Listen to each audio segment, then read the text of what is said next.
ഇപ്പോൾ നമുക്ക് നമ്മുടെ വെബ്സൈറ്റിൽ ഗാലറി ഫോട്ടോകൾ എങ്ങനെ അപ്ലോഡ് ചെയ്യാമെന്ന് നോക്കാം. ആദ്യം ഫോട്ടോമോൾ ലോഗിൻ ചെയ്താൽ ഡാഷ്ബോർഡ് കാണാം. അടുത്തതായി സൈഡ് മെനുവിൽ പേജസ് എന്നൊരു മെനു ഉണ്ടാകും. അതിൽ ക്ലിക്ക് ചെയ്യുക. അതിൽ ഗാലറി സെലക്ട് ചെയ്യുക. ഇപ്പോൾ ഗാലറി പേജ് ഓപ്പൺ ആണിക്കും. സൈഡിൽ കാണുന്ന ആഡ് ഓ സെലക്ട് കാറ്റഗറി ക്ലിക്ക് ചെയ്ത് ആദ്യം നിങ്ങളുടെ ഇവന്റ് കാറ്റഗറി ചൂസ് ചെയ്യുക. ഉദാഹരണത്തിന് ഞാൻ വെഡ്ഡിംഗ് ചൂസ് ചെയ്യുന്നു.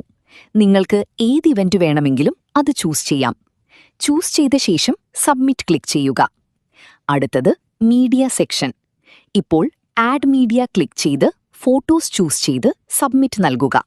മീഡിയ ക്രിയേറ്റ് ആയിരിക്കും. തുടർന്ന് താഴേക്ക് സ്ക്രോൾ ചെയ്ത് അപ്ലോഡ് ഇമേജ് ക്ലിക്ക് ചെയ്ത് ബ്രൗസ് ഫയൽ നൽകുക. ശേഷം ഗാലറി ഫോട്ടോസ് ചൂസ് ചെയ്യുക. ഉദാഹരണത്തിന് ഞാൻ 5 ഫോട്ടോസ് ചൂസ് ചെയ്യുന്നു. ഇപ്പോൾ ഫോട്ടോസ് അപ്ലോഡായി. മുകളിൽ വ്യൂ ഫോട്ടോസ് ക്ലിക്ക് ചെയ്താൽ നിങ്ങൾ അപ്ലോഡ് ചെയ്ത ഫോട്ടോസ് കാണാം. അതിനുശേഷം സേവ് ക്ലിക്ക് ചെയ്താൽ ഗാലറി ഫോട്ടോസ് പബ്ലിഷ്ഡ് ആയിരിക്കും. ഇപ്പോൾ നിങ്ങൾ അപ്ലോഡ് ചെയ്ത ഫോട്ടോസ് കാണാൻ ഡാഷ്ബോർഡിലേക്ക് പോയി താഴെ കാണുന്ന നിങ്ങളുടെ വെബ്സൈറ്റ് ലിങ്ക് ക്ലിക്ക് ചെയ്താൽ ഗാലറി ഫോട്ടോസ് ഡിസ്പ്ലേ ആയിരിക്കും. ഇങ്ങനെ നിങ്ങൾക്ക് വേണമെങ്കിൽ എത്ര ഗാലറി വേണമെങ്കിലും ക്രിയേറ്റ് ചെയ്യാം.